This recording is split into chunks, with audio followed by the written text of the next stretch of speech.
اعوذ باللہ من الشیطان الرجیم بسم اللہ الرحمن الرحیم الحمد للہ والصلاة والسلام علی رسول اللہ وآل رسول اللہ واللعنۃ الدائمہ علی اعدائہم اعداء اللہ اما بعد فقد قال اللہ تبارک وتعالی فی کتابہ المجید وفرقانہ الحمید وقولہ الحق ان الدین عند اللہ الاسلام۔ ناظرین، ہم نے پچھلے پروگرام میں فلسفہ سیاست پہ گفتگو کی اور یہ بتایا کہ فلسفہ سیاست انسانی معاشرے اور سماج میں حکومت، اقتدار، حکمرانی، ریاست، اس کی ضرورت پہ گفتگو کرتا ہے، نیز یہ کہ اس کے جواز پر گفتگو کرتا ہے کہ کس لاجک کے تحت، کس دلیل کے تحت کسی ایک فرد کو یا کسی ایک گروپ کو، گروہ کو یا کسی ایک سیٹ اپ کو دوسروں پر حکمرانی کا حق اور جواز ملتا ہے۔ یہ جو مباحث ہیں ان کے بارے میں فلسفہ سیاست میں بحث کی جاتی ہے۔ اور سب سے پہلے ہم نے اس سوال کو اٹھایا تھا کہ کیا انسانی معاشرے میں حکومت کی ضرورت ہے بھی صحیح یا نہیں۔ تو ایک جنرل اپروچ یہی تھی کہ انسانی سماج حکومت اور حکمرانی کے بغیر نہیں چل سکتا، اپنے تکامل کو نہیں پہنچ سکتا، باقی نہیں رہ سکتا، تکامل کی منزلیں طے نہیں کر سکتا۔ تو حکومت کا وجود ضروری ہے۔ حکومت نہ ہو تو ایک ظالم سے ظالم بادشاہ اپنی ساری عمر میں جتنا ظلم کرتا ہے، اگر بادشاہت نہ ہو، حکمرانی نہ ہو، تو رعایا اور عوام ایک دن میں اتنا ظلم ایک دوسرے پر ڈھاتے ہیں۔ لیکن ہم نے بتایا تھا کہ فلسفی تأملات جو ہیں ان کی تاریخ میں کمیونزم اور انارکزم دو ایسے سکولز آف تھاٹ آپ کہیں، فلسفی مکتب آئے جنہوں نے حکومت کا انکار کیا، اور ان میں ایک کمیونزم تھا۔ کمیونزم پہ ہم نے پچھلے لیکچر میں گفتگو کی تھی، کمیونزم کا تعارف کروایا، کمیونزم کی فلسفی بیان کی، اور یہ بتایا کہ کمیونزم کہتی ہے نو اسٹیٹ، کوئی حکومت نہیں ہونی چاہیے، نو کلاس رول، طبقات نہیں ہونی چاہیے۔ کمیونزم کا بیانیہ یہ تھا کہ نجی ملکیت نہیں ہونی چاہیے، سب کچھ وہ کلیکٹیو پراپرٹی ہونی چاہیے، ہر کوئی کمائے، اور یہ گویا ایک لحاظ سے آپ کہیں کہ بیت المال میں، ایک قومی خزانے میں جمع ہو جائے، اور ہر کس کو اس کی ضرورت کے مطابق پھر وہاں سے اس کا خرچہ ادا کیا جائے۔ کمیونزم کی جو تعلیمات تھیں وہ ظاہر ہے اتنی کمزور تعلیمات تھیں کہ ان کی وجہ سے کمیونزم کو تاریخ کے عجائب خانے میں اور تاریخ کے میوزیم میں جانا پڑا، اور یہ وہ پیشین گوئی تھی اس مرد کلندر کی، امام خمینی رضوان اللہ تعالیٰ علیہ کی، کہ جو آپ نے جنوری 1989 میں سوویت یونین کے جو آخری رہنما تھے گورباچوف کو اپنے خط میں یہ لکھ دیا تھا کہ اب جو ہے کمیونزم کو دنیا کی سیاسی تاریخ کے عجائب خانے میں ڈھونڈنا پڑے گا۔ کمیونزم کی پرابلم کیا تھی؟ بظاہر کمیونزم کے کچھ دل لبھانے والے دعوے تھے۔ کمیونزم کہتی تھی جاگیرداری کا اور فیوڈلزم کا خاتمہ ہونا چاہیے۔ کمیونزم کہتی تھی سرمایہ داری اور کیپٹلزم کا خاتمہ ہونا چاہیے۔ کمیونزم یہ کہتی تھی کہ طبقاتی تقسیم کا خاتمہ ہونا چاہیے، اور بظاہر یہ دل لبھا سلوگنز تھے اور ان میں ایک جاذبیت تھی۔ لیکن پھر کیا ہوا کہ کمیونزم اس سب کچھ کے باوجود فلاپ ہو گیا۔ تو ہم نے اشارہ کیا تھا پچھلے لیکچر میں، لیکن پھر میں نے دیکھا کہ پچھلے لیکچر میں مطالب صرف اشارہ ان میں ہوا، اور دانشوروں کے لیے، علماء کے لیے تو وہ کافی تھا اشارہ، لیکن بعض عام لوگوں کے لیے اور طلباء کے لیے ممکن ہے اس بات کو تھوڑا کھولنے کی ضرورت ہو۔ تو آج کا لیکچر ہم نے اسی عنوان کے تحت رکھا ہے کہ کمیونزم کیوں تاریخ کے عجائب گھر میں چلا گیا، پرابلمز کیا تھی۔ تو ہم 1 2 3 اس حساب سے جو کمیونزم کی عمدہ پرابلمز تھیں بالخصوص اسلامی تعلیمات کے تناظر میں یا اسلام کی پولیٹیکل فلسفی کی روح سے کمیونزم کی فلسفی نہیں چل سکتی تھی اور نہ چلی، اس کی بنیادی ترین وجہ نجی ملکیت کا اور انڈیویجول پراپرٹی کا انکار تھا اور اس کی نفی کا بیانیہ تھا۔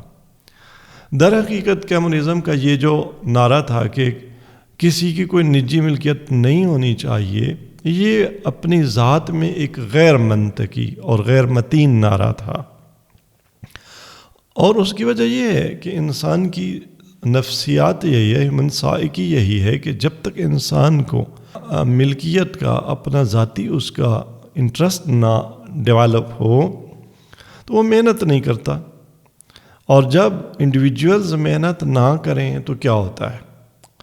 کسی بھی سماج میں رہنے والے انڈیویجولز اگر محنت چھوڑ دیں، وہ نکمے پن کے عادی ہو جائیں، تو اس کا ضرر خود ان کو تو پہنچتا ہی ہے، لیکن اس کا ضرر جو کلیکٹیو پروڈکٹیوٹی ہوتی ہے یا اجتماعی پیداوار، اس پر پڑتا ہے اور اس کا جنازہ نکل جاتا ہے۔ تو وہ کمیونزم جو سماج کو، سماجی ملکیت کو ایک اہمیت دیتی تھی، تو اس کا یہ ایک طرف سماج کو ویٹ دینا اور دوسری طرف فرد کو، انڈیویجول سے نجی ملکیت کو چھیننا، یہ در حقیقت آپس میں 2 متضاد کلیم اور پالیسیاں تھیں اور جنہوں نے آپس میں ٹکرانا تھا اور ٹکرائیں۔ اور اس کی عمدہ دلیل یہی ہے کہ ہم دیکھتے ہیں کہ اس وقت دنیا میں بڑی بڑی حکومتیں پبلک سیکٹر میں بہت ساری جو چیزیں ہیں ان کو پرائیویٹ کرنے کے درپے ہیں۔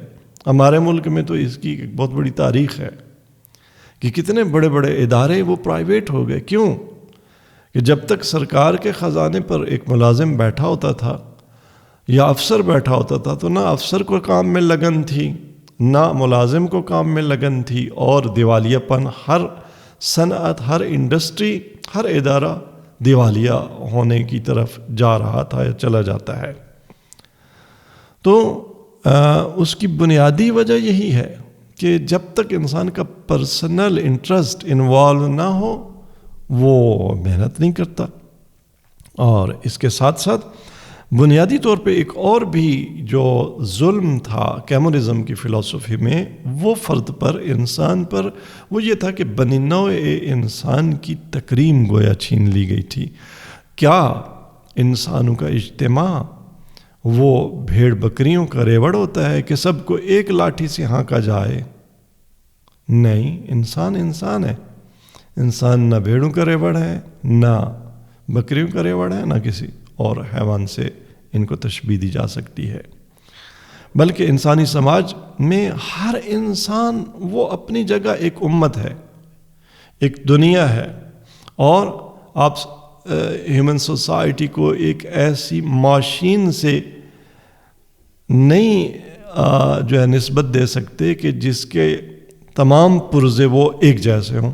نہیں، ہیومن سوسائٹی ایک ایسی ماشین ہے کہ جس کا ہر پرزہ اپنی جگہ پہ الگ پرزہ ہے، اور یہ الگ الگ پرزے ہوں تو یہ ماشین بنتی ہے یا ماشین چلتی ہے۔ انسانی معاشرے کی مثال ایسی ہے، انسانی سماج میں ہر انسان کی اپنی جگہ ہے، اور جب اس کو اس کی جگہ من جملہ اس کی ملکیت، اس کی پراپرٹی جب اس کو دی جائے گی تو وہ فنکشن ادا کرے گا کہ جو بطور کلی اور نتیجہ میں پورے سماج کی ترقی اور تکامل کا موجب ہوگا۔ تو چونکہ نجی ملکیت کی نفی کا بیانیہ یہ کمیونزم کا بیانیہ تھا، تو یہی بیانیہ اس کو لے ڈوبا، اور یہ بیانیہ من جملہ ان اسباب میں سے ایک سبب تھا جو کمیونزم کو تاریخ کے عجائب خانے اور میوزیم میں لے گئے۔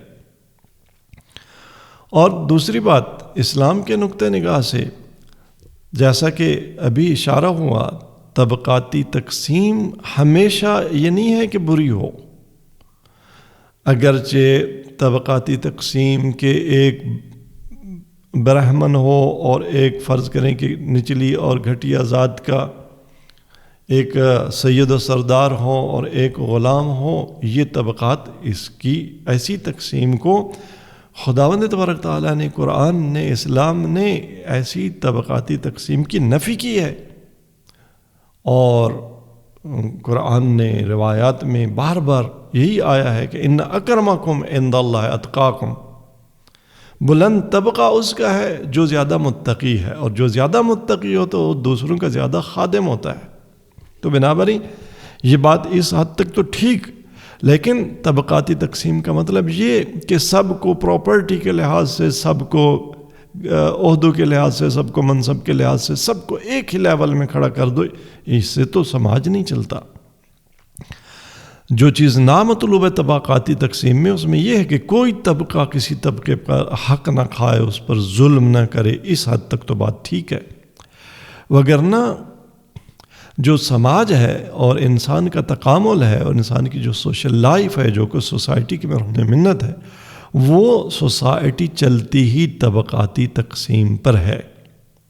جیسا کہ سورہ مبارکہ زخرف کی آیت 32 میں ارشاد پروردگار ہے، نحن قسمنا بینہم معیشتہم فی الحیات الدنیا، کہ دنیا کی زندگی میں لوگوں کے درمیان ان کی معیشت وہ ہم نے تقسیم کی ہے، اور وہ بھی کیسے تقسیم کی ہے، وَرَفَعْنَا بَعْضَهُمْ فَوْقَ بَعْضٍ درجات، اور ہم نے بعض کو بعض پر درجات میں بلندی عطا کی ہے۔ فرض کریں کہ ایک درجے میں 2 مربع زمین کا مالک ہے تو دوسرا درجے میں 10 مربع زمین کا مالک ہے۔ کیوں؟ جو یہ طبقات معاشرے میں، انسانی سماج میں خدا نے رکھے، کس لیے؟ لِيَتَّخِذَ بَعْضُهُمْ بَعْضًا سُخْرِيًّا، تاکہ ایک دوسرے کے ساتھ یہ تعاون کر سکے، ایک دوسرے سے کام لے سکے۔ سخریہ یعنی مسخر، ایک دوسرے کے لیے مسخر ہو، ایک طبقے کا بندہ دوسرے کے لیے، جیسا کہ میں نے پچھلے لیکچر میں مثال دی تھی کہ کارخانہ دار کسان کا محتاج ہے، اور اس کا کارخانہ نہیں چلتا جب تک کسان نہ ہو، تو یہ طبقہ گویا مسخر ہے اس کے کسان کے سامنے، کسان مسخر ہے اس کے سامنے، کارخانہ دار کے سامنے۔ اس کو اس وقت تک کھاد نہیں ملتی جب تک کارخانہ دار کے دروازے پر نہ جائے، کارخانہ دار کو اس وقت تک آٹا اور گندم نہیں ملتی جب تک کہ کسان کے دروازے پر نہ جائے۔ تو یوں در حقیقت انسانی زندگی جو کہ اجتماعی زندگی ہے، اس کا پہیہ چلتا ہی تبھی ہے کہ ہر طبقہ دوسرے طبقے کا محتاج ہو، اور ہر طبقہ دوسرے طبقے کی خدمت میں ہو، اس کا گویا ایک لحاظ سے خادم اور ملازم ہو۔ تو یہی قرآن کریم ارشاد فرما رہا ہے کہ وَرَفَعْنَا بَعْضَهُمْ فَوْقَ بَعْضٍ دَرَجَاتٍ لِيَتَّخِذَ بَعْضُهُمْ بَعْضًا سُخْرِيًّا۔ تو یہ ہے سماجی زندگی۔ اب ایک ایسے سماج میں جہاں سماج چلتا ہی طبقاتی تقسیم پر ہے، آپ کہیں کہ طبقاتی تقسیم نہیں ہونی چاہیے، طبقاتی تقسیم کے تمام آثار مٹا دو، یہ غلط ہے، اور یہی بیانیہ تھا کمیونزم کا۔ ہاں، کسی کے پاس جاگیر ظلم کے ذریعے نہ آئے، وہ دوسروں کے زمینوں اور پلاٹس پر قبضہ کے ذریعے نہ آئے، لیکن اگر اس نے خون پسینہ بہایا ہے اپنی محنت کے ذریعے اس کے پاس، یا حتیٰ وراثت کے ذریعے اس کے پاس جاگیر آئی ہے، پراپر طریقے سے آئی ہے، تو اس میں کوئی حرج نہیں ہے۔ اگر ایک مال و دولت میں بلندتر مقام پر ہے، ایک نیچے ہے، تو بالآخر سماج کا نظام طبقاتی تقسیم پر چلتا ہے، اور کمیونزم کا بیانیہ چونکہ طبقاتی تقسیم کو ایلیمینیٹ کرنے کا بیانیہ تھا، اس وجہ سے کمیونزم کو کہاں جانا پڑا، الٹیمیٹلی یہ سماج کے مخالف ایک فلسفہ تھا، اور لہذا اس کو تاریخ، سیاست اور فلسفے کے عجائب خانے اور میوزیم میں جانا پڑا۔ اور تیسرا بڑا جو اشکال اور پرابلم اور اعتراض تھا کمیونزم کا، نو اسٹیٹ، کوئی حکمرانی نہیں ہونی چاہیے، نو ڈکٹیٹرشپ، نو اسٹیٹ، نو کلاس رول، نو اسٹیٹ۔ نو اسٹیٹ کب ہوتی ہے؟ دیکھیں، اسٹیٹ کس لیے ہے؟ ہم نے پہلے لیکچر میں اشارہ کیا کہ اسٹیٹ اس لیے ہوتی ہے کہ جب ایک سٹیزن دوسرے سٹیزنز کے خلاف بغاوت کرے، دھوکہ دہی کرے، ڈاکہ ڈالے، ان کے حقوق غصب کرے، اپنی حد سے تجاوز کرے، تو اسٹیٹ آ کے وہاں پہ اس کو روکتی ہے۔ اور انسان کی جو نیچر قرآن نے بیان کی ہے، اور انسانی نفس کی، اور قرآن نے جو مختلف قوموں کی نیچر اور ان کی تاریخ بیان کی ہے، ان کی تاریخ میں یہ بغاوت، ان الانسان لیطغی ان رآہ استغنی، انسان طغیان گر ہو جاتا ہے جب اپنے آپ کو غنی پاتا ہے۔ تو انسان کے اندر نفس سے جو امارہ ہے اس کو طغیان پر ابھارتا ہے۔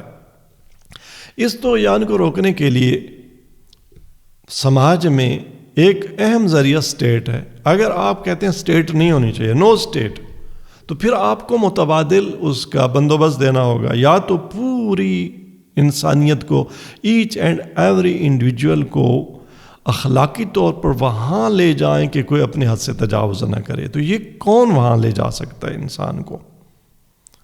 کمیونزم کا فلسفہ ان اٹ سیلف بنی نوع بشر کو تکامل کی، اخلاقی تکامل کی اس منزل پر نہیں لے جا سکتا تھا۔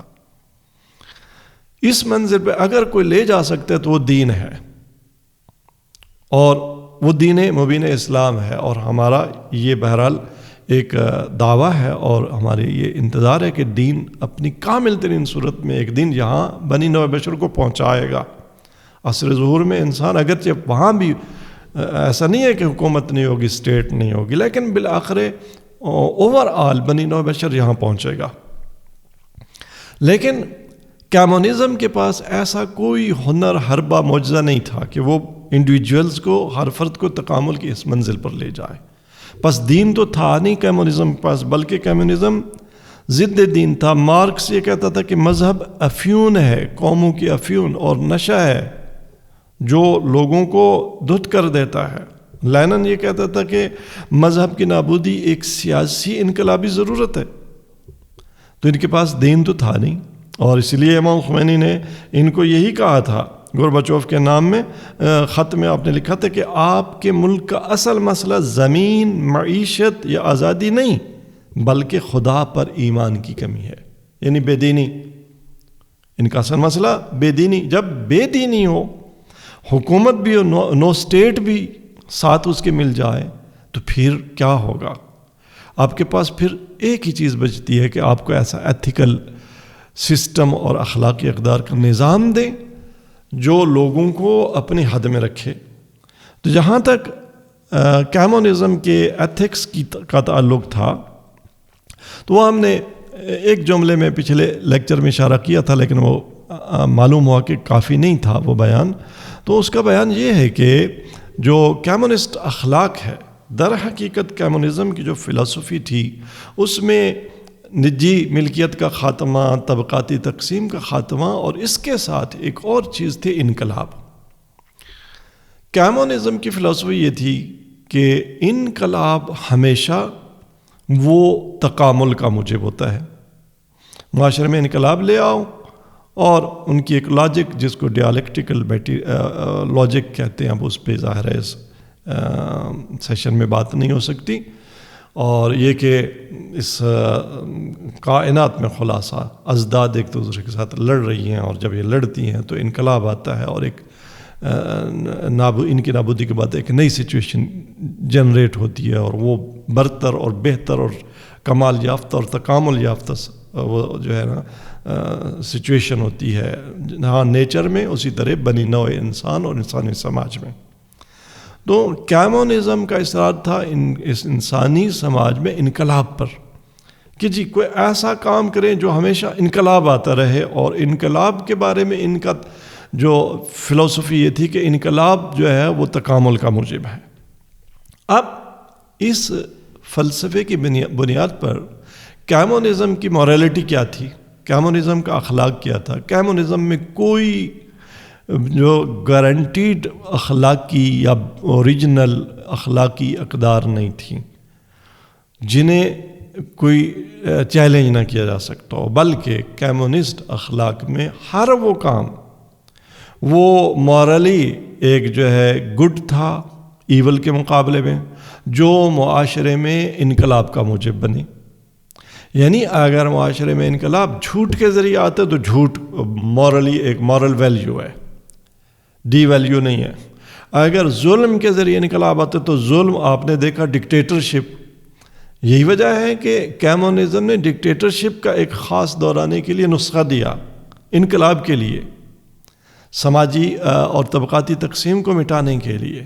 تو ڈکٹیٹرشپ بھی ایک مرحلے میں وہ گویا اخلاقی اور ایتھیکل ہے. تو جو بھی کام انقلاب کے کام آئے، وہ ظلم ہو، وہ خیانت ہو، وہ بربریت ہو، وہ بے عفتی ہو، وہ نشہ ہو، وہ منشیات ہوں، جو بھی ہو وہ اخلاق بن جاتے کمیونزم میں. اور یہ مسخرہ پن تھا کمیونسٹ اخلاق کا اور ایتھکس کا.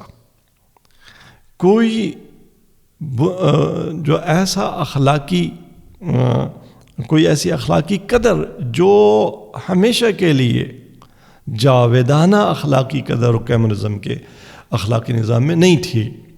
تو یہ عمدہ اسباب تھے. کمیونزم وسیلے کو، جو بھی وسیلہ بنتا ہے انقلاب کا، وہ گویا اخلاقی وسیلہ ہے اور ٹھیک ہے. جبکہ اسلام کا نقطہ نظر یہ ہے کہ وسیلہ وہ آپ کا ہدف آپ کے وسیلے کو جسٹیفائی نہیں کرتا. کہ آپ کا ہدف اگر اچھا ہے کہ انسان تکامل پائے تو جو بھی وسیلہ اس کے لیے استعمال آپ کر لیں وہ ٹھیک ہوگا. آپ ظلم کر لیں، آپ قتل کر لیں، آپ خیانت کر لیں، آپ جھوٹ بولیں، نہیں. آپ ڈکٹیٹر بن جائیں، نہیں. اسلام کی لاجک یہ ہے کہ ہدف جہاں مقدس ہو وہاں وسیلہ بھی مقدس ہونا چاہیے. لہٰذا اسلام نے کبھی بھی غدر کو، مکاری کو کسی سیاسی مقصد اور اچھے مقصد تک پہنچنے کے لیے استعمال کرنے میں اجازت نہیں دی. اور اس کی بہت ساری اسلام کی تاریخ میں اگزامپلز ہیں، اور بالخصوص سیرت امیر المومنین علی بن ابی طالب علیہ السلام میں، کہ آپ کسی سیاسی بڑے سے بڑے مقصد تک پہنچنے کے لیے بھی کہیں بھی مکر و فریب کا سہارا لینے کے لیے تیار نہیں ہیں. تو یہ وہ بنیادی پرابلمز تھیں کمیونزم کی، جنہوں نے کمیونزم کو پولیٹیکل فلسفی کی تاریخ کے اور سیاست کی تاریخ کے میوزیم میں بھیج دیا. اور امام خمینی کی وہ جو پیشین گوئی تھی وہ سچ ثابت ہوئی. تو یہاں کمیونزم کی جو کا تجزیہ و تحلیل ہے وہ کمپلیٹ ہوتا ہے، اور ہم دیکھتے ہیں کہ کمیونزم کی فلسفی میں برتر فلسفی کس کی ہے؟ اسلام کی فلسفی ہے. کمیونزم کی جو بیانیہ تھا، اس کا جو استدلال اور آرگیومنٹ تھا، وہ اسلامی تعلیمات کی روشنی میں وہ بے بنیاد ثابت ہوا. تو انشاءاللہ ہم دیکھیں گے کہ دیگر جو پولیٹیکل فلسفیز ہیں جو اسلام کے مقابلے میں ہیں، تو ان کا کیا حشر ہے، ان کی کیا حقیقت ہے، اور پھر ہم انشاءاللہ ایٹ دا اینڈ اس طرف آئیں گے کہ اسلام کا سیاسی فلسفہ کیا ہے. امید ہے یہ لیکچر آپ کے لیے مفید رہا ہوگا. انشاءاللہ اگلے پروگرام تک اللہ تبارک تعالیٰ مجھے آپ سب کو اپنے حفظ و امان میں رکھے. والسلام علیکم ورحمۃ اللہ وبرکاتہ.